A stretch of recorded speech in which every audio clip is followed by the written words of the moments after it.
I never thought the hardest day of my life would get worse, but as I stood there beside Margaret's casket, tears streaming down my weathered face, I heard something that shattered what was left of my heart. Laughter. Not the gentle, fond remembrance kind that sometimes breaks through grief. No, this was cold, mocking laughter that cut through the hushed reverence of the funeral home like a blade. My son David stood just 10 feet away, surrounded by his friends, pointing at me as I clutched Margaret's favorite white roses. "Look at him," he whispered, loud enough for half the mourners to hear, crying like a baby. "She's gone, old man. Get over it." His voice carried that same cruel tone I'd heard too many times before, but never at his mother's funeral. The gasps from family friends were audible.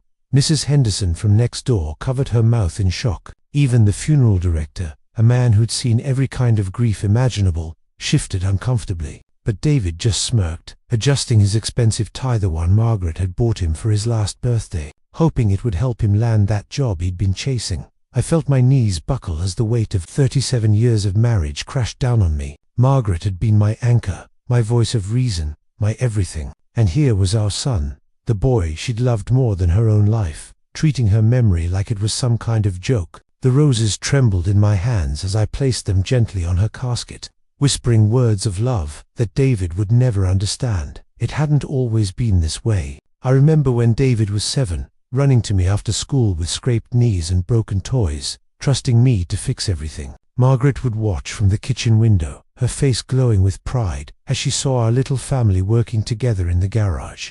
But somewhere along the way, success had poisoned him. The college degree I'd worked double shifts to pay for, the car I'd co-signed for when his credit wasn't good enough, the down payment I'd given him for his first apartment, none of it seemed to matter anymore. Each gift, each sacrifice, only seemed to feed his growing sense of entitlement. "He's just going through a phase," Margaret would say whenever I'd bring up David's increasingly cold behavior. She'd make his favorite dinner when he'd visit, hoping to recapture those warm family moments we'd once shared. But David would barely look up from his phone, treating our home like a free restaurant where the service was never quite good enough. That last Christmas we'd all spent together, David had rolled his eyes when I'd tried to share a story about my father. "Nobody cares about your ancient history, Dad," he'd said, while Margaret quietly cleared the table, her disappointment evident in the way her shoulders sagged. That night, I'd found her crying in our bedroom, clutching a photo of David from his high school graduation. "I don't know what happened to our sweet boy," she'd whispered. Neither did I, but I was about to find out that Margaret had been paying closer attention than any of us. Realized. The reception hall buzzed with uncomfortable whispers. I could feel eyes on me as I sat alone at a corner table, picking at the sandwich someone had placed in front of me. The food tasted like cardboard, but everything had lost its flavor since Margaret left. "I can't believe David acted that way," I heard Mrs. Patterson whisper to her husband. At his own mother's funeral, Margaret would be mortified. Other voices joined in, creating a symphony of disapproval that should have brought me comfort, but only deepened my shame. Across the room, David held court with his college buddies, their laughter echoing off the walls like a slap in the face. He'd loosened his tie and rolled up his sleeves, as if this were just another Friday night out instead of his mother's memorial service. When our eyes met briefly, he raised his beer bottle in a mock toast, that same cruel smirk playing on his lips. Margaret's sister Carol approached my table, her own eyes red from crying. "Robert," she said softly, sitting beside me, "I'm so sorry. Not just about Margaret, but about ... That she glanced toward David with a look of disgust. "She wouldn't have wanted this." I nodded, unable to trust my voice. Margaret had always been the peacekeeper, the one who smoothed over David's rough edges and made excuses for his behavior. Without her buffer, the true nature of what our relationship had become was laid bare for everyone to see. I was just a broken old man, grieving alone while my son celebrated his newfound freedom from family obligations. But Margaret had always been smarter than both of us, and tomorrow, at the reading of her will, I would discover just how smart she really was. That night, I sat in our empty house, surrounded by 40 years of memories. Every corner held traces of Margaret, her reading glasses on the end table, her coffee mug still in the sink from that last morning when she'd kissed my forehead and told me she loved me before the ambulance came. I thought about all the times I'd defended David to Margaret when her concerns about his behavior grew stronger. "He's just ambitious, honey," I'd said. "He'll come around." How wrong I'd been. How blind I'd chosen to be. The college tuition I'd paid by working weekends for 3 years straight. The car repairs when he'd wrecked his Honda because he was texting while driving. The credit card debt I'd quietly paid off when he'd overspent during his finding myself phase in Europe. Each memory felt like a stone in my chest, growing heavier with the realization that none of it had meant anything to him. Margaret had seen it all, felt every slight and dismissal that David had thrown our way. While I'd been hoping for change, she'd been documenting the reality. While I'd been making excuses, she'd been making plans. The phone rang twice that evening, friends calling to check on me. Their voices careful and concerned. Both mentioned David's behavior, tiptoeing around their shock with well-meaning phrases like grief affects everyone differently. But I heard the real question in their voices. How could a son treat his father that way on such a day? I didn't have an answer then, but I was about to get one. 3 days later, we gathered in Attorney Morrison's oak-paneled office. The same people who'd witnessed David's cruelty at the funeral now sat in leather chairs, their faces carefully neutral. David arrived 15 minutes late, breezing in without an apology, checking his phone as he took the seat directly across from Morrison's desk. "Sorry, I'm late," he said, not sounding sorry at all. Traffic was murder. He actually used the word murder at his mother's will, reading, causing Carol to visibly wince. Morrison, a dignified man in his 70s, who'd handled our family's legal affairs for decades, pulled out a thick manila folder. His expression was unreadable, professional, but I caught something in his eyes when he looked at Davida, flicker of satisfaction that made my pulse quicken. "Before we begin," Morrison said, adjusting his glasses, "I want to note that Mrs. Margaret Phillips came to see me several times over the past 2 years. She was very specific about her wishes and insisted that everything be documented thoroughly." David leaned back in his chair, supremely confident. He'd already started mentally spending his inheritance, I could tell. Just that morning, I'd overheard him on the phone talking about a sports car he wanted to buy, telling someone that his old lady had finally done something useful by dying and leaving him money. "Margaret was always thorough," I said quietly, my voice barely above a whisper. Morrison nodded, and something passed between us on understanding that made my heart race with anticipation. David drummed his fingers on the armrest, impatient to get this formality over with so he could claim his prize. Morrison cleared his throat and began reading. "I, Margaret Elizabeth Phillips, being of sound mind and body, do hereby distribute my earthly possessions as follows." His voice carried the weight of legal authority, each word precise and final. David straightened up, suddenly paying attention. The drumming stopped. "To my beloved husband, Robert, who has stood by me through 40 years of marriage with unwavering devotion, I leave our family home, all savings accounts, my retirement funds, and my jewelry collection, valued at approximately $450,000. The room was dead silent. David's face went pale, then red, then pale again. "What?" he whispered, leaning forward as if he'd misheard. Morrison continued without pause. "To my son David, I leave my collection of books, my gardening tools, and the sum of $5,000, enough to cover the cost of grief counseling, which I strongly recommend he pursue." The gasp that escaped David was audible. Carol covered her mouth, her eyes wide with shock. Other family members shifted uncomfortably, not sure where to look. "That's impossible," David sputtered, jumping to his feet. "She wouldn't time her son. I'm supposed to inherit everything." Morrison held up a hand, his expression stern.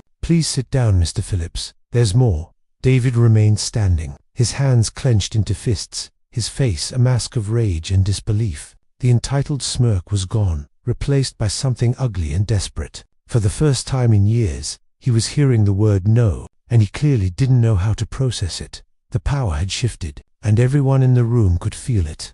Morrison pulled out a sealed letter, Margaret's handwriting visible through the thin paper. "Your mother also left a personal statement explaining her decisions. She insisted it be read aloud." My hands trembled as Morrison's voice became Margaret's words. "To my dear Robert, you have been the love of my life, and my greatest blessing. Your kindness, patience, and unwavering support deserve to be rewarded, not taken for granted." I felt tears welling up, but this time they weren't tears of grief, they were tears of gratitude and vindication. "To David," Morrison continued, and I could hear Margaret's disappointment in every word. "I had hoped that maturity would teach you the value of family and respect. Instead, I watched you become cruel and entitled, treating your father's love as weakness and my devotion as obligation. David's face twisted with rage. This is bullshit. She was losing her mind at the end. Everyone knows that. Mrs. Phillips underwent a psychological evaluation just 2 months ago, Morrison said calmly. She was declared completely competent. In fact, she anticipated this reaction from you. David, she wrote, I expect David will contest this will and claim I was incompetent. The psychological evaluation in my files will prove otherwise. The room fell silent again. Margaret had thought of everything, planned for every contingency, even in death. She was protecting me from our son's greed and cruelty. Morrison looked directly at David. Your mother also wrote, I pray that losing this inheritance will teach David what I couldn't, that love and respect cannot be bought, but their absence comes with a price. David exploded. You manipulated her, he screamed, pointing at me with a shaking finger. You poisoned her against me. You made her write this. I sat quietly, feeling a strange calm wash over me. For once, I didn't feel the need to defend myself or make excuses for his behavior. Mr. Phillips, Morrison said sternly, I need to inform you that your mother specifically addressed these accusations. She provided me with recordings of several conversations where you spoke disrespectfully about your parents, including one where you called your father a pathetic old fool and said you couldn't wait for them to die so you could finally live your own life. The color drained from David's face. He'd forgotten about Margaret's habit of recording family calls, a safety measure she'd started using after a phone scam attempt years earlier. She also documented the times you asked for money while simultaneously complaining about having to visit, the time you called her a nagging old woman when she asked about your job search, the Christmas when you told her that her cooking tasted like nursing home food. Each revelation hit David like a physical blow. The family members present, his aunts, uncles, and cousins, stared at him with disgust and disappointment. You're all pathetic, David shouted, his composure completely shattered. Sitting here acting like she was some kind of saint, she was a controlling manipulator, just like him. He stormed toward the door, then spun around one last time. This isn't over. I'll fight this will, and I'll win. The door slammed behind him, leaving us in stunned silence. But Morrison simply smiled and pulled out another document. Your mother anticipated that threat as well, he said softly. After David left, Morrison showed me the additional documentation Margaret had prepared. Character witness statements from neighbors, friends, and even David's former employers. A detailed account of every loan we'd given him, every insult he'd delivered, every holiday he'd ruined with his selfishness. She spent 2 years building this case, Morrison explained. She wanted to make sure that if David contested the will, he would lose decisively and publicly. I thought about Margaret during those final months, quietly gathering evidence while continuing to show David love and patience. She'd been protecting both of us, ensuring that his cruelty wouldn't be rewarded, and that I wouldn't spend my remaining years fighting a legal battle I couldn't afford. The other family members approached me one by one as we left Morrison's office. Carol hugged me tightly. Margaret always said you were too good for this world, Robert. I'm glad she made sure David couldn't take advantage of that anymore. Uncle Frank, who'd stayed quiet during the reading, shook my hand firmly. That boy needed to learn this lesson 30 years ago. Margaret was a smart woman to do this. As I drove home to the house that was now truly mine, I felt something I hadn't experienced in years.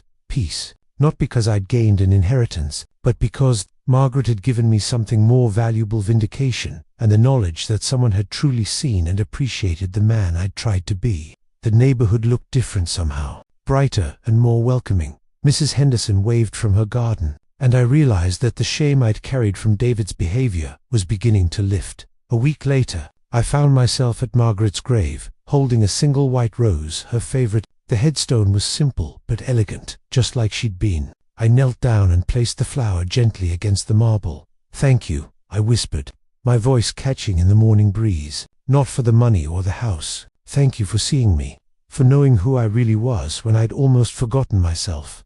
I told her about David's reaction, about Morrison's preparation, about the peace I'd found in her final act of love. You always were the smartest person in the room, I said with a sad smile. Even when the room was empty, the sun broke through the clouds as I stood up, warming my face for the first time since she'd passed. I realized that Margaret hadn't just left me an inheritance, she'd left me my dignity. She'd ensured that the last chapter of our love story wouldn't be about loss and betrayal, but about recognition and justice. David never contacted me again. I heard through Carol that he'd tried to contest the will but gave up when Morrison showed him the mountain of evidence Margaret had compiled. He moved to another state shortly after, probably unable to face the community that had witnessed his true character.